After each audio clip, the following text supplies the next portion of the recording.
Hello students, good morning. आज अभी हम लोग कैपेसिटर्स में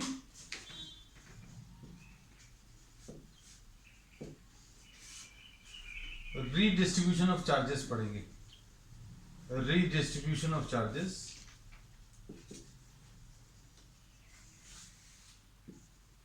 और loss of energy associated with redistribution, ये पढ़ेंगे। और एक और चीज पढ़ेंगे, कॉमन पोटेंशियल। ठीक है, and if the time permits we will be taking the next topic also. तो अब ये एक इंपॉर्टेंट टॉपिक है, इस पर बेस्ड न्यूमेरिकल्स भी हैं एनसीईआरटी में। दूसरा, इस पर बेस्ड अभी आप देखना बोर्ड में प्रीवियस ईयर्स में you are having questions from this topic, है ना। तो सबसे पहले अभी हम लोग इसमें कॉमन पोटेंशियल डिस्कस कर रहे हैं। ये सब कुछ है रिलेटेड, सब कुछ एक साथ ही करेंगे।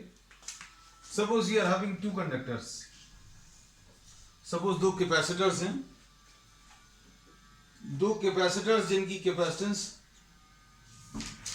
C1 and C2। Suppose you are having two capacitors whose capacitance are C1 and C2.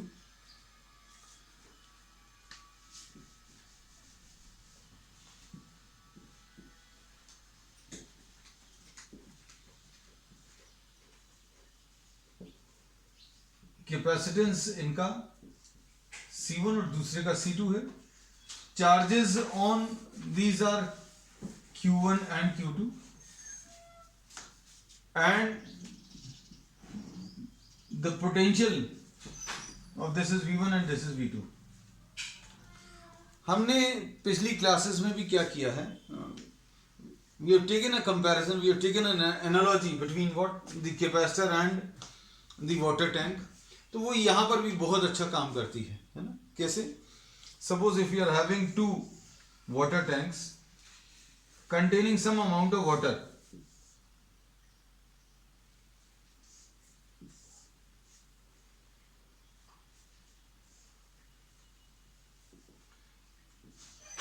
ऐसा कुछ है। साइज ऑफ द टैंक इससे कंपेयर कर सकते हैं। Size of the tank can be compare to capacitance, the charges can be compare to what, water, and the potential can be compare to what, the level. अब ये दो conductors को हम लोग अब अज्यूम कर रहे हैं। नाउ अज्यूम, इसके बाद ये तो कंडीशन अभी हमने सेपरेट बता दी। Now assume that the capacitors are connected to each other.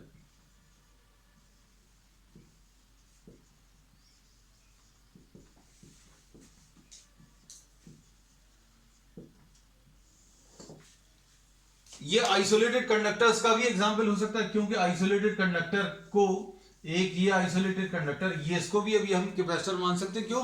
इसमें भी चार्ज स्टोर कर सकते हैं। हम लोगों ने जो बेसिक कॉन्सेप्ट लिया था कैपेसिटर का, उसमें अभी हम लोग क्या पढ़ते थे कि two conductors place near to each other, और अब हम कह रहे हैं कि एक आइसोलेटेड को भी आप कैपेसिटर मान सकते हैं।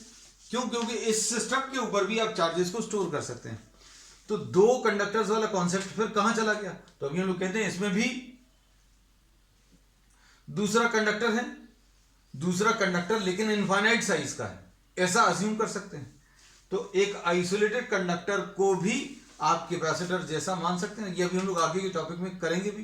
क्या? आइसोलेटेड स्फीयर का अभी हम लोग कैपेसिटेंस निकाल के बताएंगे। अब इसमें देखो, हम लोगों ने ये बोला कि दो कैपेसिटर्स दी जिनके कैपेसिटेंस C1 एंड C2 है, इनके ऊपर चार्जेस Q1 एंड Q2 है और पोटेंशियल V1 और V2 है। ये दो कैपेसिटर्स को आप दो कंडक्टर्स जैसा भी ट्रीट कर सकते हैं। इसका कैपेसिटेंस C1, इसका C2। इसको पानी के टैंक वाले एग्जांपल से भी कंपेयर कर सकते हैं। अब जब आपने इन दोनों को कनेक्ट कर दिया तो कैसा डायग्राम आएगा या क्या चेंजेस आएंगे वो देखो जरा ध्यान से। Now suppose we assume that the capacitors are connected to each other, जब दोनों को कनेक्ट किया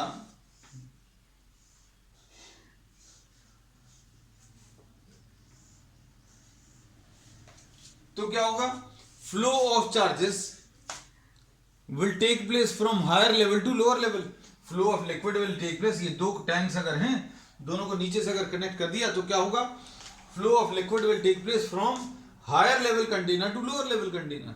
और ये फ्लो तब तक चलेगा जब तक दोनों का लेवल सेम नहीं हो जाए।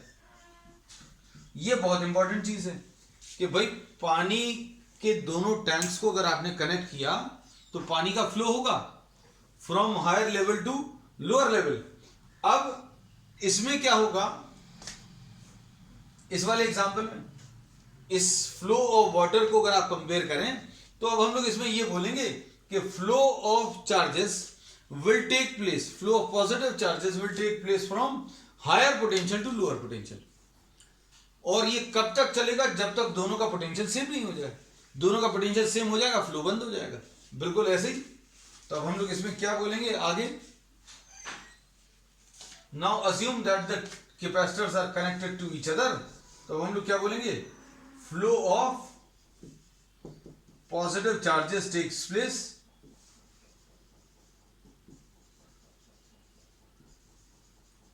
From higher potential two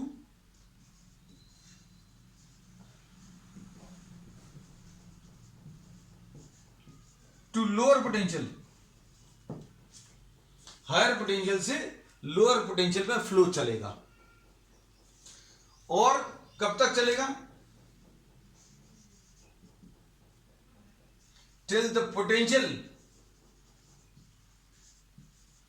of the two become same.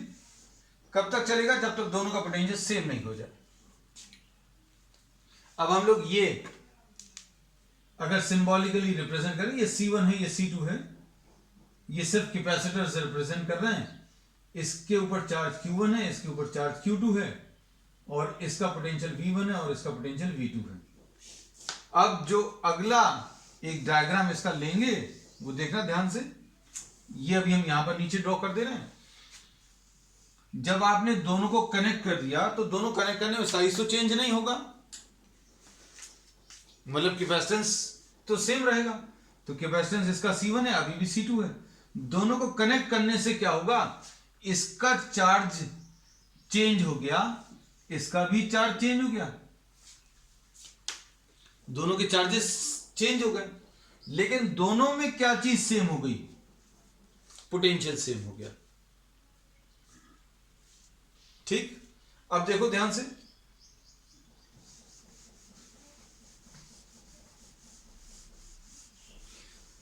ये पानी के टैंक के एग्जाम्पल से अगर अभी हम लोग क्लियर करें इन चीजों को, तो अभी हमने बोला ये पहला वाला डायग्राम है ऊपर वाला, जिसमें ये दो टैंक्स हैं, दोनों टैंक्स का साइज C से कंपेयर करते हैं, अमाउंट ऑफ वाटर को आप चार्जेस से कंपेयर करते हैं, और लेवल को अभी आप पोटेंशियल से कंपेयर करते हैं। जब दोनों को आपने कनेक्ट किया तो क्या हुआ, साइज ऑफ द टैंक तो चेंज नहीं हुआ। ये देखो जितना था पहले ही उतना ही है, आपने दोनों टैंक्स को कनेक्ट पर किया है, क्योंकि कैपेसिटेंस जो है it will not change, capacitance depends on the geometry, तो ये तो चेंज नहीं होगा।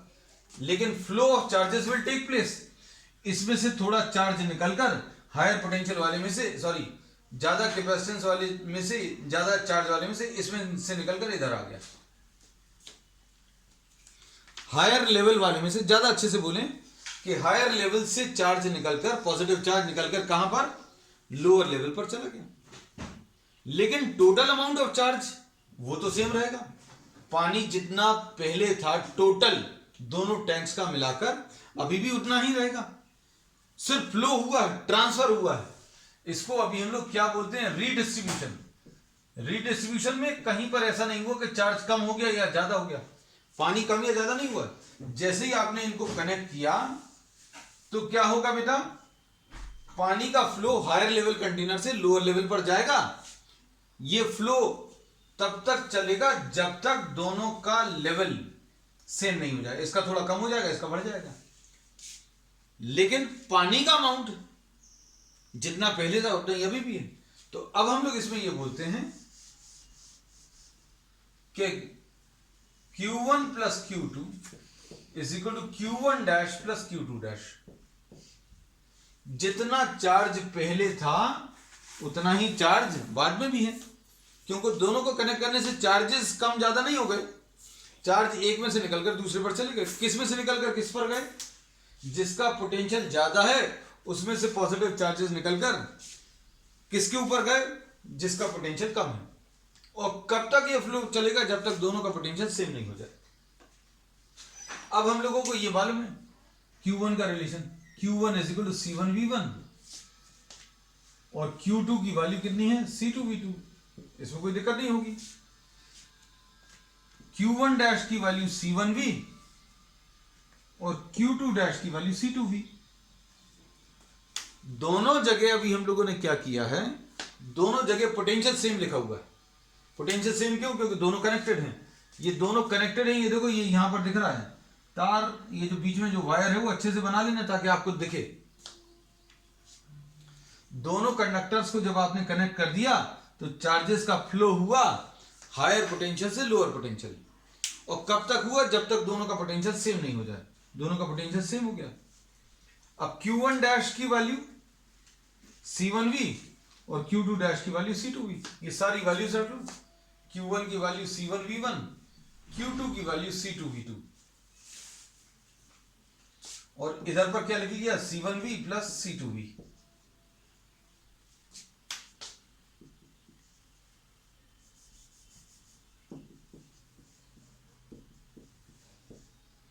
ऐसा कुछ लिख लिया तो V की वैल्यू कितनी आ जाएगी? C1V1 plus C2V2 upon C1 plus C2।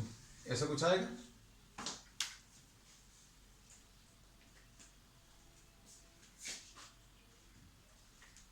तो ये फॉर्मूला किस चीज का है? ये कॉमन पोटेंशियल का है। कॉमन पोटेंशियल क्यों बोल रहे हैं? क्योंकि ये this potential is common to both the conductors. दोनों कंडक्टर्स का या दोनों कैपेसिटर्स का पोटेंशियल जो है सेम है। पोटेंशियल सेम क्यों है? क्योंकि दोनों को कनेक्ट कर दिया। और कभी भी कहीं पर भी दो चीजों को अगर आपने कनेक्ट कर दिया, दो कंडक्टर्स को, दो कैपेसिटर्स को कनेक्ट कर दिया या दो पॉइंट्स को कनेक्ट कर दिया तो उनका पोटेंशियल जो है वो सेम हो जाएगा। इसको टैंक वाले एग्जांपल से याद रखना। तो इसमें एक पार्ट अभी हम लोगों ने खत्म कर लिया, क्या? कॉमन पोटेंशियल, है ना। अब इसमें अच्छे से सुनना।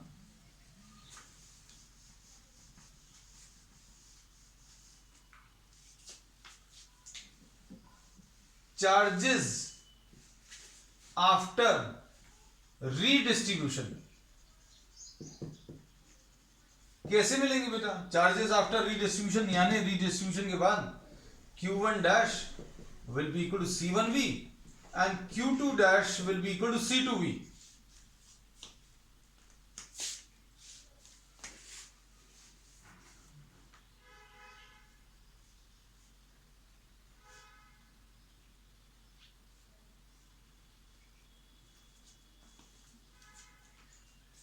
Charges after redistribution Q1 dash is equal to C1V, Q2 dash is equal to C2V। इस दोनों को अगर आप डिवाइड करें तो Q1 dash upon Q2 dash will be equal to C1V upon C2V। इसमें V और V घटेगा, C1 अपॉन C2 आ जाएगा। So the charges after redistribution will B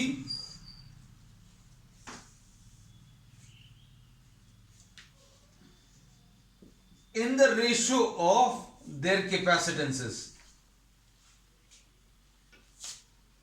इसका मतलब क्या है? इसका मतलब यह है कि जिसका ज्यादा कैपेसिटेंस होगा उसके पास ज्यादा चार्ज होगा। और ऑब्वियस चीज भी है बेटा। मान लीजिए ये दो टैंक लिए, ये दोनों खाली हैं, आपको समझाने के लिए खाली रखा है। दोनों को कनेक्ट कर दिया, फिर पानी डाल दिया। पानी डालेंगे तो पानी भरते समय ये कंडीशन सेटिस्फाई होगी, कौन सी वाली? कि पोटेंशियल सेम रहेगा, लेवल सेम रहेगा। जितना भी आप पानी डालोगे, पानी को फिल करने का कॉन्सेप्ट क्या रहेगा, जब जितना भी पानी आप डालते जाओगे दोनों में लेवल सेम रहेगा, मतलब पोटेंशियल सेम रहेगा। और किसमें कितना पानी आएगा किसके ऊपर डिपेंड करेगा, मतलब इसमें कुछ भी फिजिक्स जानने की जरूरत नहीं। The tank which is having larger capacitance will be containing more water. यही चीज अभी हम लोगों ने यहां पर बोली, that charges after redistribution will be in the ratio of their capacitances. मतलब जिसका ज्यादा सी होगा उसमें ज्यादा चार्ज आएगा आफ्टर रीडिस्ट्रीब्यूशन। अब अच्छे से सुनना बेटा, क्या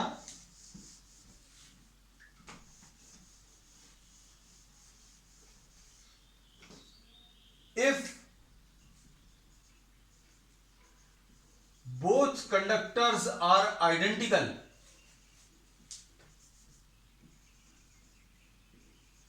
अगर दोनों आइडेंटिकल हैं, मतलब क्या है, ज्योमेट्री एकदम आइडेंटिकल है, मतलब सेम साइज के हैं। अगर ज्योमेट्री बिल्कुल परफेक्टली सेम है तो C1 और C2 बराबर होंगे। C1 और C2 बराबर होंगे मतलब क्या होगा, Q1 dash upon Q2 dash will be equal to C1 upon C2। और C1 और C2 अगर बराबर हैं तो क्या मिलेगा बेटा, Q1 dash upon Q2 dash is equal to 1, यानी Q1 dash will be equal to Q2 dash. इसका मतलब क्या है, इसका मतलब यह है कि अगर दो आइडेंटिकल कंडक्टर्स को, अगर दो आइडेंटिकल कंडक्टर्स को अभी हमने टच कराया, या if these are touch to each other, या दोनों को किसी तरीके से आपने जोड़ दिया, वायर लगा दी, तो after redistribution both will carry the same amount of charge. और ये पानी के टैंक के एग्जांपल से भी एकदम क्लियर होगा।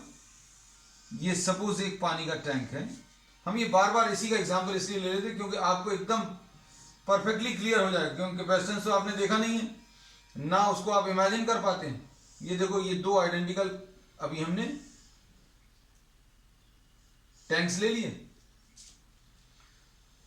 दोनों में पानी अलग अलग है, इसमें इतना है और ये इतना है, दोनों के सी बराबर हैं।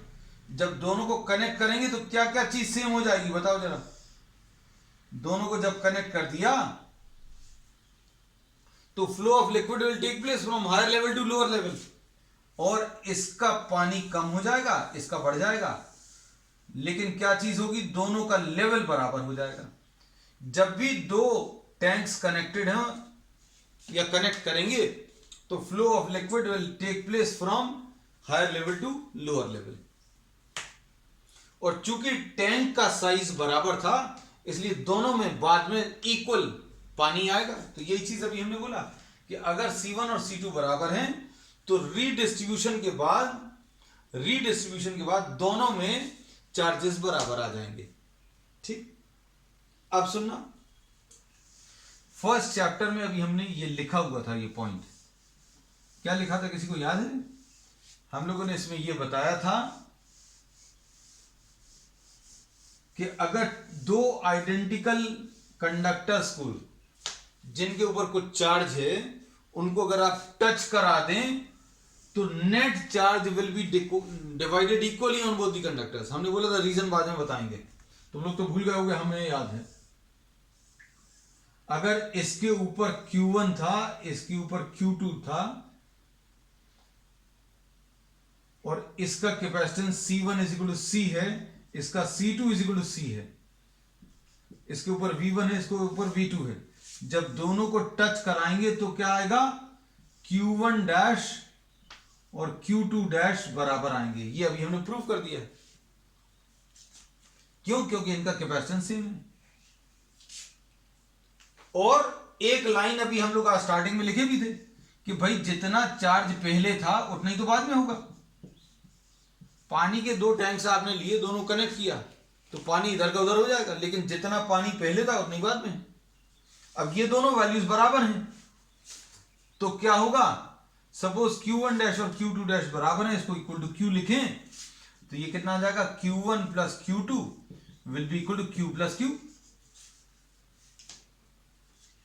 तो इससे क्या मिल जाएगा बेटा, 2Q is equal to Q1 plus Q2। So Q will be equal to Q1 plus Q2 divided by 2, ऐसा कुछ आएगा। तो अब इससे यह पता चल गया बेटा, क्या पता चल गया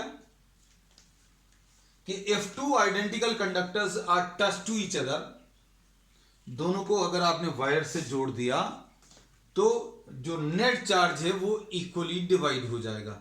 ये अभी हमने बिल्कुल फर्स्ट चैप्टर में, शायद दूसरे या तीसरे लेक्चर में अभी हमने ये बताया था कि दो चार्ज कंडक्टर्स को अगर आप एक दूसरे से टच कराएंगे तो जितना भी नेट चार्ज है Q1 और Q2 मिलाकर वो दोनों के ऊपर इक्वली डिवाइड हो जाएगा, और इक्वल चार्ज कितना आ जाएगा, Q1 plus Q2 divided by 2।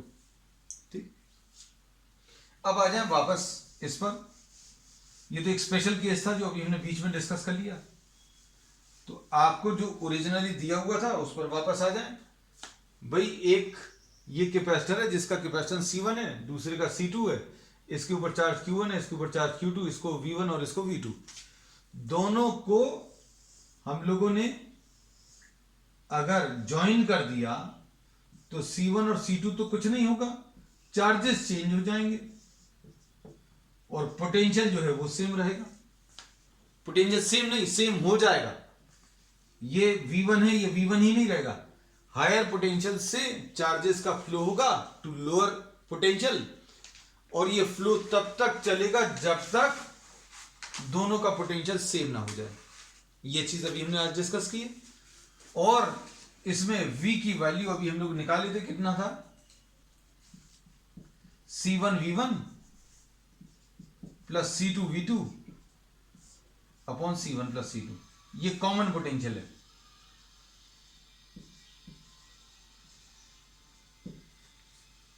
ठीक, अब हम लोगों ने इसमें ये कहा था, ये कैसे निकाला था, ये भूल तो नहीं गया, अभी तुरंत किया था, Q1 plus Q2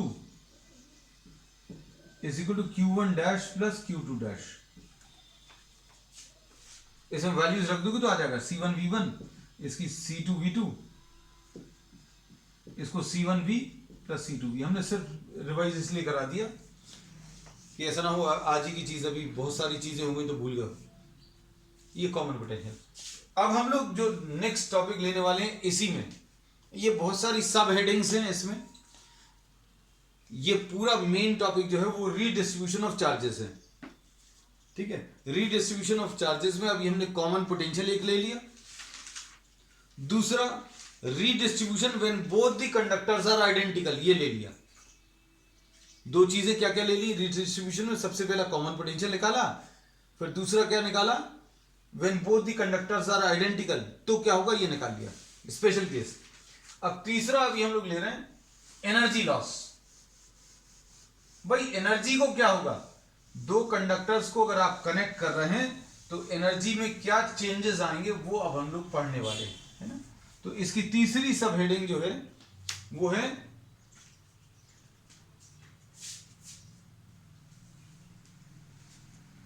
loss of energy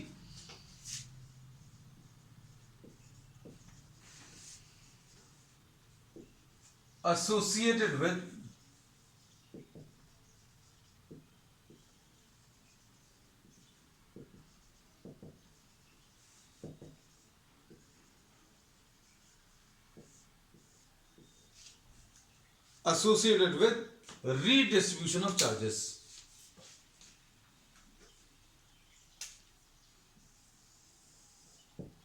अब सुनना, loss of energy associated with redistribution of charges में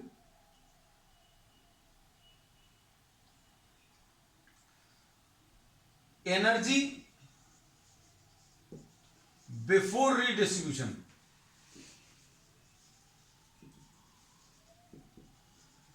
इसको अभी हम लोग E1 लिख दे रहे हैं। एनर्जी का फॉर्मूला अभी हम लोगों को मालूम है, half CV square, half mv square जैसा है। इसका कितना आ जाएगा, हाफ C1V1 स्क्वायर, इसकी एनर्जी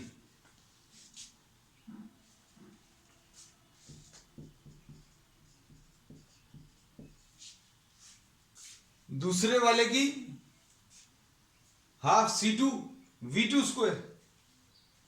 अब आफ्टर रीडिस्ट्रीब्यूशन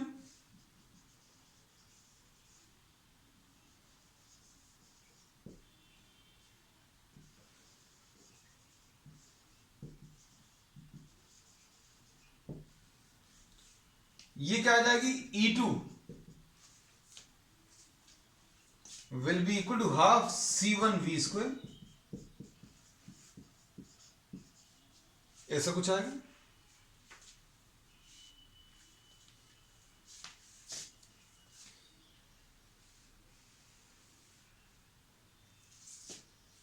इसको रब कर दे रहे बेटा, है ना, कि V की वैल्यू भर याद रखना, ये V अभी हम लोग यूज करेंगे कॉमन पोटेंशियल।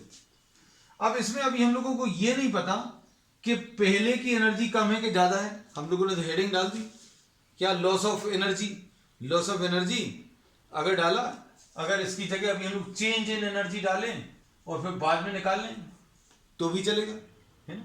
तो अभी हम लोग क्या करेंगे, पहले वाली एनर्जी में से बाद वाली एनर्जी को माइनस करेंगे, और अगर ये पॉजिटिव में आंसर आया, पहले वाली एनर्जी E1 और बाद वाली एनर्जी E2, दोनों को माइनस करेंगे, पहले वाली में से बाद वाली का आंसर पॉजिटिव आया, माइनस करने पर E1 माइनस E2 करने पर पॉजिटिव आया, मतलब पहले की एनर्जी ज्यादा है, बाद में कम हो गई, मतलब लॉस है।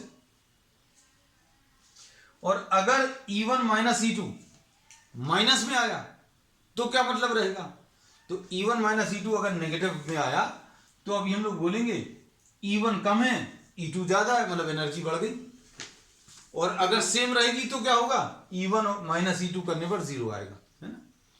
अब हम लोगों को ये वैसे भी मालूम है कि अगर चार्जेस फ्लो हो रहे हैं किसी वायर के थ्रू, तो इतना अभी हम लोगों को 10th क्लास से नॉलेज है कि चार्जेस अगर फ्लो कर रहे हैं तो चार्जेस कितने भी अच्छे कंडक्टर में फ्लो करें तो यहां पर इस वायर का कुछ रेजिस्टेंस होगा।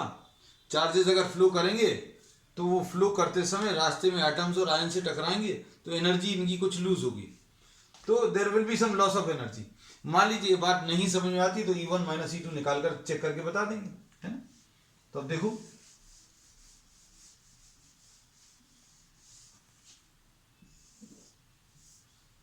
E1 की वैल्यू कितनी आ जाएगी, half C1V1 square plus half C2V2 square, इधर पर लिख ले रहे हैं E1 माइनस E2 बेटा, E1 माइनस E2, और इसको डेल्टा E भी लिख सकते हैं, half C1V1 square plus half C2V2 square minus half C1V square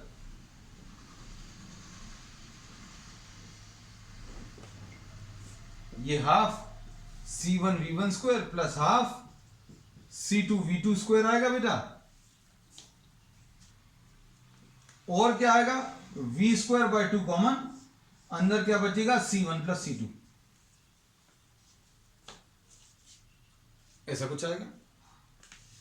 ये half C1V1 square plus half C2V2 square, V क्या चीज है बेटा, V is the common potential. हमने डायग्राम ड्रॉ कर दिया, पुराना सब कुछ लिखा हुआ, उसमें से देखो क्या है, उसकी value C1V1 plus C2V2 upon C1 plus C2 का होल स्क्वायर, ये V स्क्वायर लिख लिया है, अभी सिर्फ ये V स्क्वायर लिखा है, और अपॉन 2 है, और C1 प्लस C2 है, ऐसा कुछ आएगा। अब half C1V1 square plus half C2V2 square, ऐसा कुछ आएगा।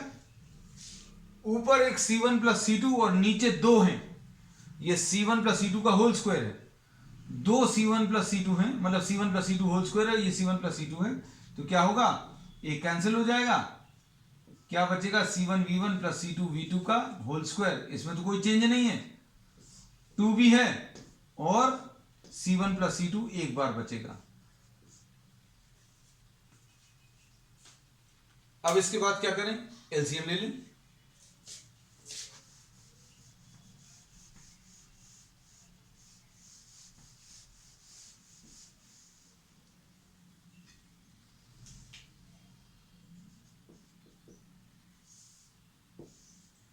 डेल्टा ई की वैल्यू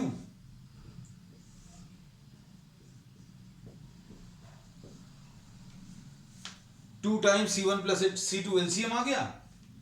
इधर पर क्या आएगा, C1 V1 स्क्वायर। अच्छे से देखना बेटा, C1 V1 स्क्वायर 2 तो लिखा हुआ है, C1 प्लस C2 नहीं है, तो ये C1 प्लस C2 से मल्टीप्लाई होगा,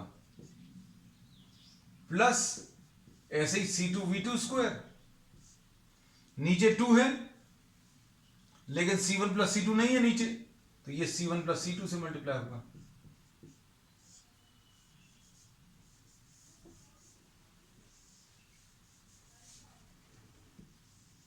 माइनस इधर 2 भी है और C1 प्लस C2 भी है, तो मतलब ये पूरा एज इट इज कॉपी हो जाएगा, C1 V1 plus C2 V2 का होल स्क्वायर। अब इसके ब्रैकेट्स ओपन करो,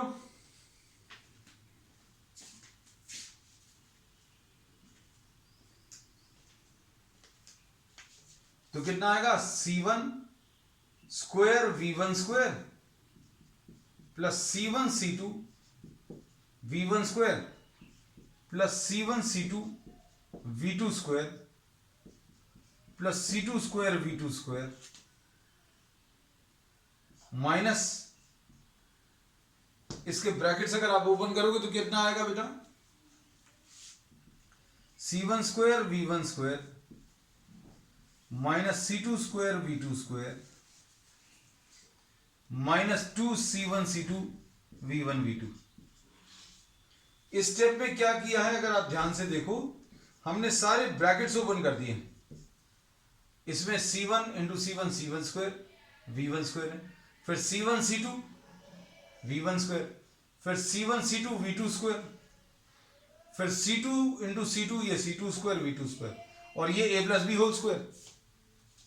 A plus B whole square क्या आ जाएगा, A square C1 square V1 square plus B square will be C2 square V2 square 2 C1 C2 V1 V2 2AB।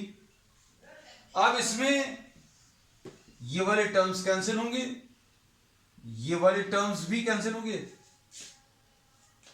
जो बचेगा इसमें से क्या कॉमन निकलेगा, C1 C2 कॉमन है,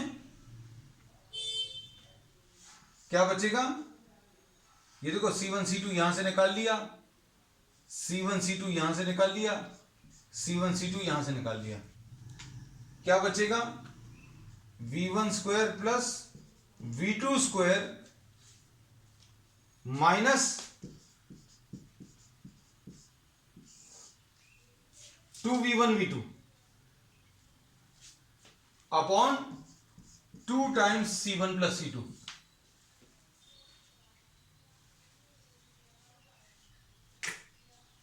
अब इसमें देखो ध्यान से, न्यूमरेटर में जो टर्म्स आए हैं अब नए वाले, वो क्या आ गए, ये E1 माइनस E2 लिखा हुआ था, इसको लिखा रहने दें, ये डेल्टा E है ये भी लिखा रहने दें, ये आ गया C1 C2 इंटू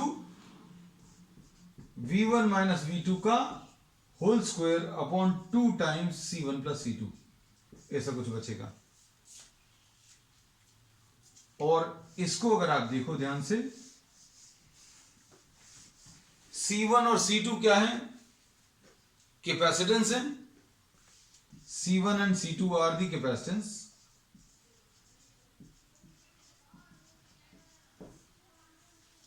V1 ये C1 और C2 कैपेसिटेंस है, तो ये तो पॉजिटिव रहेंगे, मेन चीज कैपेसिटेंस यानी साइज। अब V1 और V2 तो पोटेंशियल्स हैं, और V1 माइनस V2 प्लस भी हो सकता है माइनस भी हो सकता है, लेकिन ऊपर स्क्वायर लगा हुआ है, तो ये पॉजिटिव है, ये पॉजिटिव है, ये नेगेटिव हो सकता है लेकिन ऊपर स्क्वायर लगा हुआ है, तो कैसा आएगा? पॉजिटिव आएगा। मतलब कुल मिलाकर ये पॉजिटिव, ये पूरा भी पॉजिटिव, और नीचे जो नंबर दिया हुआ वो भी पॉजिटिव। तो इससे क्या पता चला बेटा? E1 माइनस E2 कैसा आया है? Positive. E1 minus E2 positive का मतलब क्या है? पहले की एनर्जी ज्यादा है, बाद की एनर्जी कम है। पहले वाली एनर्जी को E1 नाम दिया था, बाद वाली एनर्जी को E2 नाम दिया था। तो E1 माइनस E2 की वैल्यू पॉजिटिव आई है, जो ये शो करता है that there is a loss of energy, loss of energy associated with the redistribution of charges.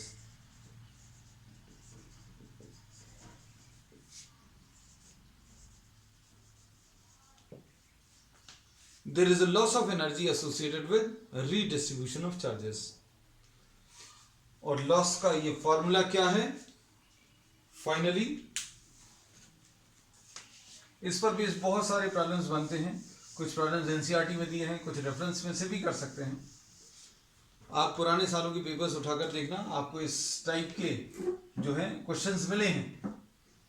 तो loss of energy delta E will be equal to C1 C2 into V1 minus V2 का whole square upon 2 times.